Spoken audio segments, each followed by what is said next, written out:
What if everything you were taught about money was specifically designed to keep you broke? Not by accident, not by coincidence, by design. The school system taught you math, it taught you history, it taught you how to get a job, but it never, not once, taught you what the wealthy have known for generations, that money is a game. And if nobody shows you the rules, you lose, every single time. Right now, there are people with smaller salaries than yours sleeping better at night, with more money in their accounts, more freedom in their schedule, and zero financial anxiety. The difference between them and you is not luck. It is not connections. It is not even hard work. It is one thing: financial intelligence.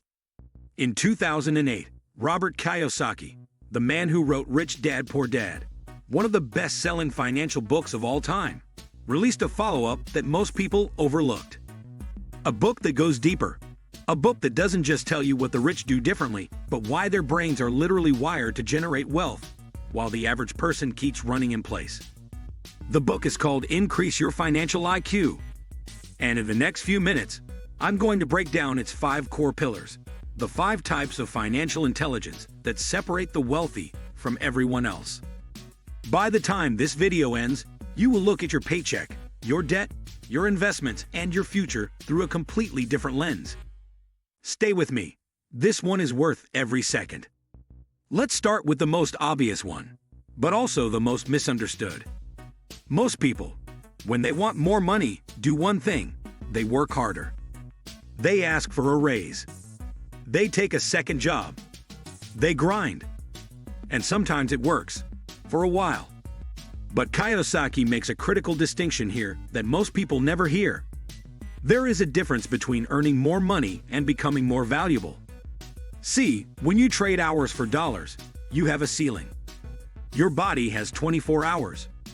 Your employer has a budget. There is a hard limit. But when you increase your financial intelligence around income, when you learn how to create value in ways the market rewards exponentially, the ceiling disappears.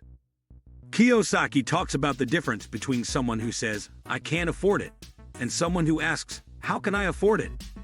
One sentence shuts the brain down. The other opens it up. One is a conclusion. The other is a challenge. The first financial IQ is about becoming the kind of thinker who doesn't accept financial limits, who studies markets, identifies opportunities, and builds income streams that work even when you don't. It starts with education, not school education, financial education. Learning to read cash flow statements. Learning what assets actually are. Learning why your house, as much as you love it, is probably not making you rich. And here's where it gets interesting. Because the moment you understand how income is really generated, you'll realize that protecting that income is a completely different war. One that most people are losing without even knowing it. Imagine working your entire life to build a fortress, only to realize there were doors in the walls you never even knew existed. That is what happens to most people and their money. You earn it, but before it even reaches your pocket, governments take a portion. Then banks take a fee. Then inflation quietly eats away at what's left. Then lifestyle inflation, new car, bigger apartment, the next upgrade, consumes the rest.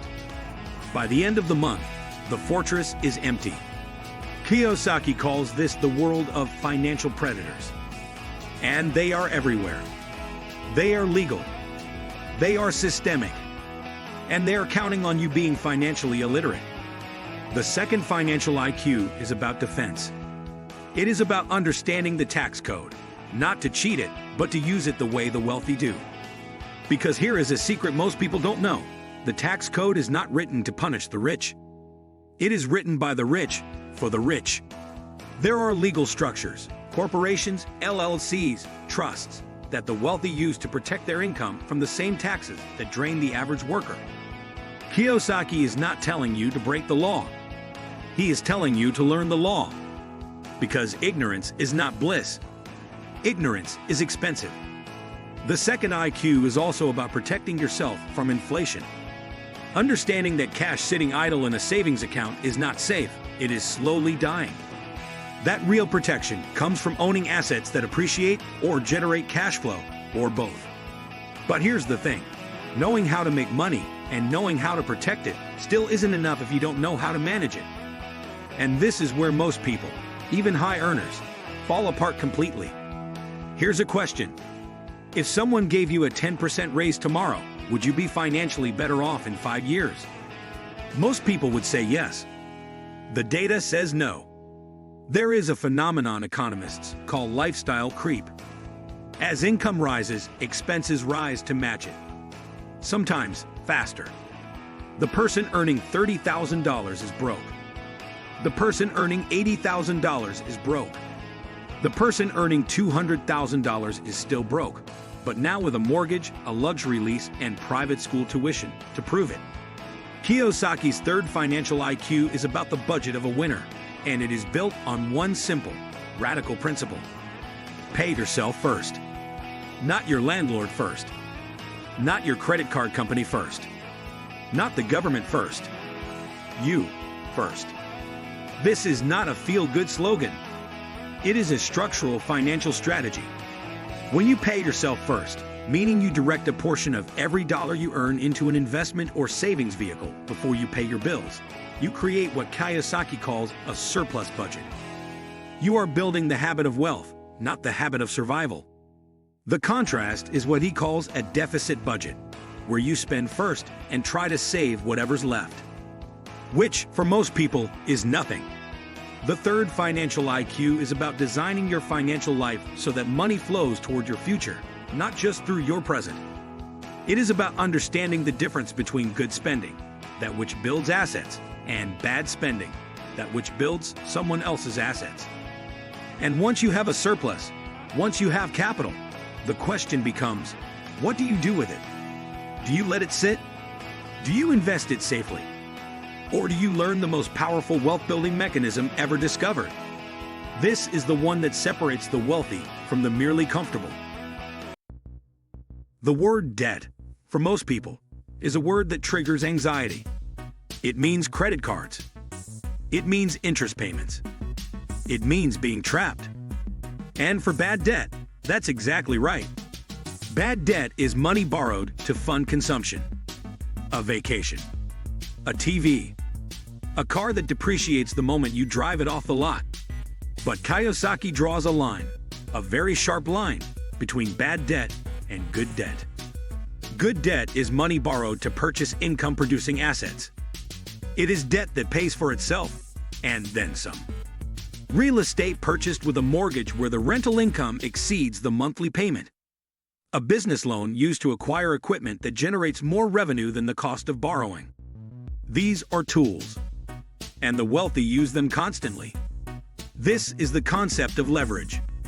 The ability to use other people's money, OPM, as Kiyosaki calls it, to generate returns you could never achieve on your own capital alone. Think about it. If you have $50,000 and you invest it directly, you can only earn returns on $50,000. But if you use that $50,000 as a down payment to control a $250,000 asset, an apartment building, a business, a portfolio, you are now earning returns on 5 times your capital. That is leverage. That is how fortunes are built. The fourth financial IQ is understanding that debt is a tool. Like any tool, a hammer, a scalpel, a chainsaw, its danger or its value depends entirely on the skill of the person wielding it. Uneducated use of debt destroys lives.